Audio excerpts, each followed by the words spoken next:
Hello বন্ধুরা, আরকেস কিচেনে সবাইকে স্বাগত। আজ আমি তোমাদের জন্য নিয়ে এসেছি কাসোরি মেথি চিকেন। এটা বাড়িতে কোনো গেস্ট এলে বা যে কোনো বাড়ির অনুষ্ঠানে তোমরা অতি সহজে তৈরি করে নিতে পারবে। চিকেনের এই রেসিপিটা ফ্রাইড রাইস, পোলাও, পরোটা, লুচির সঙ্গে খেতে কিন্তু অসাধারণ লাগে। তো চলো কাসোরি মেথি চিকেন বানানোর উপকরণগুলো দেখে নিই। আমি এখানে 2 কেজি চিকেন ধুয়ে পরিষ্কার করে রেখেছি। 2 চামচ আদা বাটা ও 2 চামচ রসুন বাটা নিয়েছি। টক দই নিয়েছি 150 গ্রাম, সেটাকে খুব ভালো করে ফেটিয়ে রেখেছি। আর আমার লাগছে 4টে বড় সাইজের পেঁয়াজ, একটা বড় সাইজের টমেটো ও 6টা কাঁচা লঙ্কা। আমরা বাড়িতে রেগুলার যে মশলা ইউজ করি সেগুলো লাগছে, যেমন হলুদ গুঁড়ো, জিরে গুঁড়ো, ধনে গুঁড়ো ও কাশ্মীরি লঙ্কার গুঁড়ো। এই রান্নার মেন ইনগ্রিডিয়েন্টস কাসোরি মেথি, এটাকে আমি একটু শুকনো খোলায় ভেজে নেব। কাসোরি মেথিটা আমার ভাজা হয়ে গেছে। এবার আমি ওই কড়াইতে 150 গ্রাম সর্ষের তেল দিয়ে নেব। তেল গরম হয়ে এলে এলাচ, দারচিনি ও লবঙ্গ ফোড়নে দিয়ে দেব। 1 মিনিট মতো ফোড়নটা নেড়ে চেড়ে এবার আমি পেঁয়াজগুলো তেলে দিয়ে দেব। পেঁয়াজগুলোকে আমি গোল্ডেন ব্রাউন করে ভেজে নেব। পেঁয়াজটা আমার ভাজা হয়ে গেছে। এবার আমি এর মধ্যে 2 চামচ আদা বাটা, 2 চামচ রসুন বাটা দিয়ে এর মধ্যে কাঁচা লঙ্কাগুলো দিয়ে দেবো।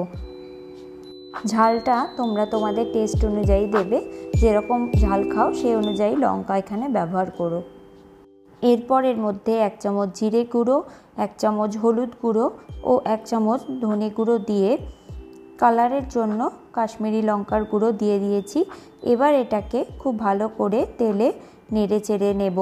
মশলাটাকে খুব ভালো করে কষিয়ে নেব। মশলা থেকে তেল বেরিয়ে এসেছে, এই পর্যায়ে আমি টমেটোটা দিয়ে দিলাম। টমেটোটা খুব ভালো করে নাড়তে হবে। এরপর পরিমাণ মতো লবণ দিয়ে দিয়েছি আমি এর মধ্যে। আবারও নেড়ে চেড়ে মশলাটাকে কষিয়ে নেব।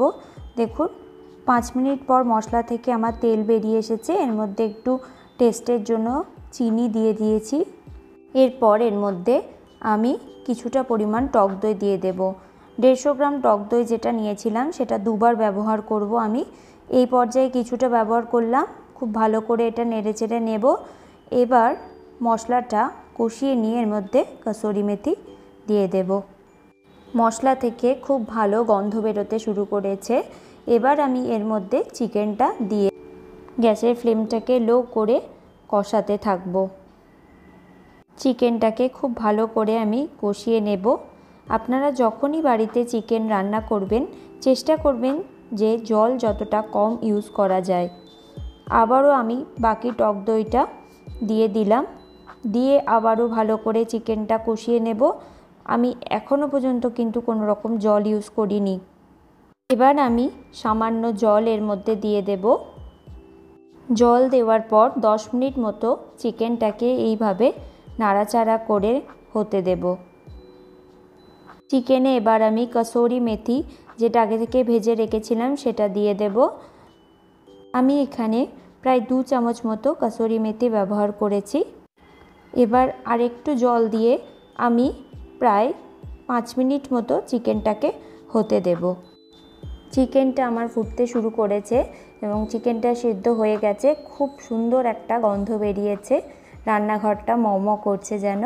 চিকেন কিন্তু আমার অলরেডি ডান। আপনারা দেখুন একদম সিদ্ধ হয়ে গেছে পারফেক্টলি। কাসোরি মেথি চিকেন আমার রেডি হয়ে গেছে। এটা গরম গরম ফ্রাইড রাইসের সঙ্গে আমি সার্ভ করেছিলাম। আপনারাও বাড়িতে বানান এবং আমাকে জানান কেমন হয়েছে রেসিপিটা। ভিডিওটি ভালো লাগলে লাইক, সাবস্ক্রাইব এবং শেয়ার করবেন। পুরো ভিডিওটি দেখার জন্য অসংখ্য ধন্যবাদ।